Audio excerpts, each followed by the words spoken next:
Ahondemos por algunos minutos en las dimensiones éticas y de información a la ciudadanía a propósito de lo que ha ocurrido con SQM y este retorno como asesores a una función visible de los hermanos Ponce Lerú, con el director ejecutivo de la organización Chile Transparente, Alberto Precht, a quien tenemos en la línea.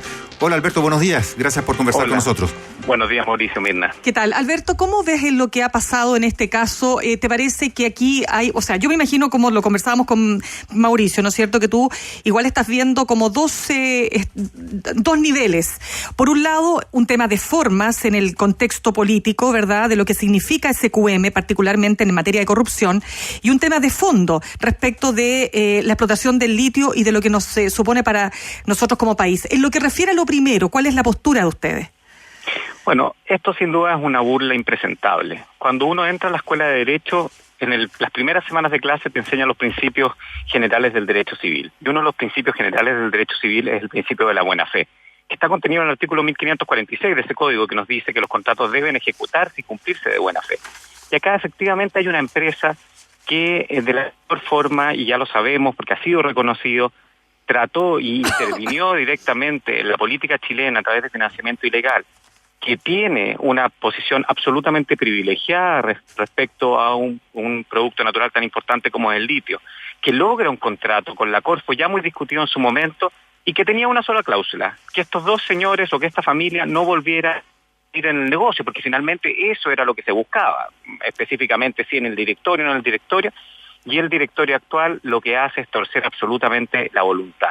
Por lo cual yo creo que hoy día tenemos todo el derecho los chilenos y las chilenas a sentirnos absolutamente vulnerados, violados en nuestros derechos y burlados, porque realmente eso es lo que ha ocurrido y lamentablemente, hablando de buena fe, acá uno pierde bastante la fe en las personas, en las instituciones y en estas luchas que tenemos que dar. Claro, es lo que se conoce como el daño a la fe pública, en definitiva, porque uno ahora no sabe hasta qué punto los contratos que tienen un espíritu, que buscan un objetivo, son respetados en toda la línea, ¿no?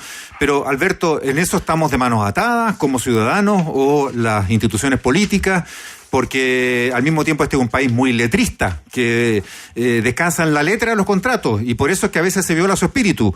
Pero al mismo tiempo es re difícil dar la pelea, por ejemplo, jurídica, por reivindicar eso que el espíritu sugería, pero que de repente no quedó tan expresamente puesto en la letra, que es lo que el propio Vitrán reconoce.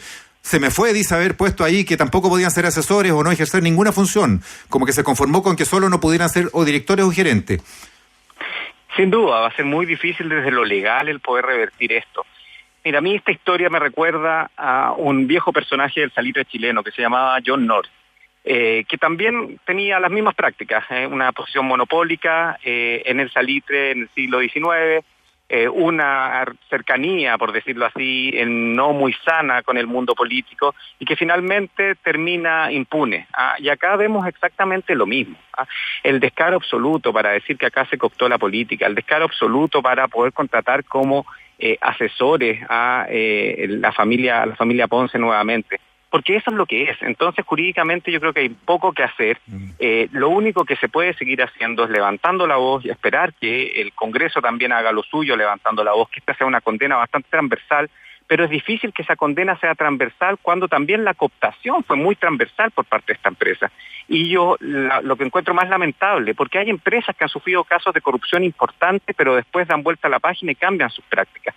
Que aquí no se ve un avance en cambio de prácticas, por más que se han anunciado. Y creo que ahí también los accionistas sí pueden hacer algo, los minoritarios, los nuevos accionistas también, en decir, miren, ustedes tienen un pasado que está bastante oscuro, si queremos seguir adelante con el negocio, tenemos que hacerlo de una forma distinta. Y la forma de hacer negocios en el mundo actual es de forma transparente y proba. Lo otro es ganancia al corto plazo y tarde o temprano, si estas prácticas siguen, lo van a sufrir los accionistas de SQM, lo vamos a sufrir todos los chilenos y lo van a sufrir, por supuesto, también los mismos que están tomando estas decisiones, a mi juicio, absolutamente erradas y como, bueno, estamos bastante de acuerdo, sí. Bastante impresentable. Estamos conversando con el director ejecutivo de Chile Transparente, Alberto Precht. Alberto, claro, uno podría pensar en un orden distinto, con manteniendo, ¿no es cierto?, las distancias y las condiciones propias de lo que ha pasado en Brasil, pero es como que, no sé, Odebrecht, OAS, después de todo el escándalo de corrupción, hiciera un acuerdo con el Estado, porque también está eso de base, o sea, ¿cómo se llega a un acuerdo con una empresa corrupta?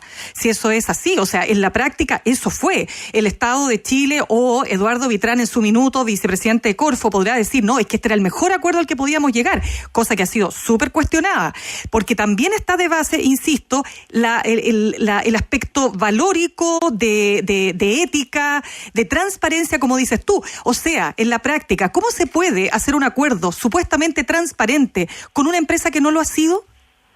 Bueno, todos tienen derecho a una segunda oportunidad, más cuando son empresas que tienen una relevancia tan importante en los mercados. Esto ha pasado comparativamente con empresas gigantes. Pasó con Siemens, pasó con Walmart, está pasando con Odebrecht. Odebrecht no ha dejado de funcionar. Y Odebrecht está, por lo menos, haciendo públicamente determinadas acciones para cambiar eso. Y entendiendo también que sus ejecutivos están presos. Acá también hubo persecución penal, obviamente guardando las proporciones de lo que significa uno y otro. El problema en el caso de SQM que tenemos, impunidad desde el punto de vista jurídico, ya vemos que no se puede perseguir la responsabilidad penal de las personas jurídicas porque era débil ese caso. Segundo, tenemos impunidad desde el punto de vista de los controladores, hay solamente un gerente que está asumiendo todas las culpas y referente a algunos casos específicos, y ahora también tenemos una, podríamos decir, impunidad en el post-escándalo, que es lo que con este contrato se suponía se lograba sanear de cierta forma. O sea, yo dudo que Eduardo Vitrán, y tiendo a pensar en la buena fe de Corfo, decir, mira, acá tenemos un poco las manos atadas, este es el mejor negocio para el país, pero cámbiame un poco las condiciones, y la verdad que tú te das cuenta que al final el directorio, y eso es lo que llama la atención, acá tenemos personas que con una trayectoria supuestamente honorable, toman esta decisión de manera unánime. Pero es que eso confirma lo que yo te planteaba, pues, Alberto, o sea, por tus actos seréis juzgados, o sea, en la práctica fueron un poco transparentes, pues. Así es, por supuesto. Entonces, por eso decía, acá lo más desilusionante es que dándote una segunda oportunidad, tú sigues de la misma forma. Y entonces eso abre la puerta para pensar y para poder especular todas las malas cosas que nosotros queramos especular. Es decir, que esta empresa no ha cambiado en nada y que finalmente las prácticas van a continuar en el futuro y que tenemos un riesgo inminente de una empresa que tiene prácticas culturales absolutas de querer pasar por encima de la buena fe y anteriormente pasar por encima de la ley si es que no lo sigue siendo. Todo lo cual se remonta además a la forma en que fue privatizada y cómo se apropió de ella finalmente Julio Ponce Lerú. Bueno, tema y harina de otro costal para conversar en otro momento, se nos va el tiempo. Gracias, Alberto Precht, director ejecutivo de Chile Transparente. Gracias, Alberto. Muchísimas gracias, buenos días. Muy bien. 7.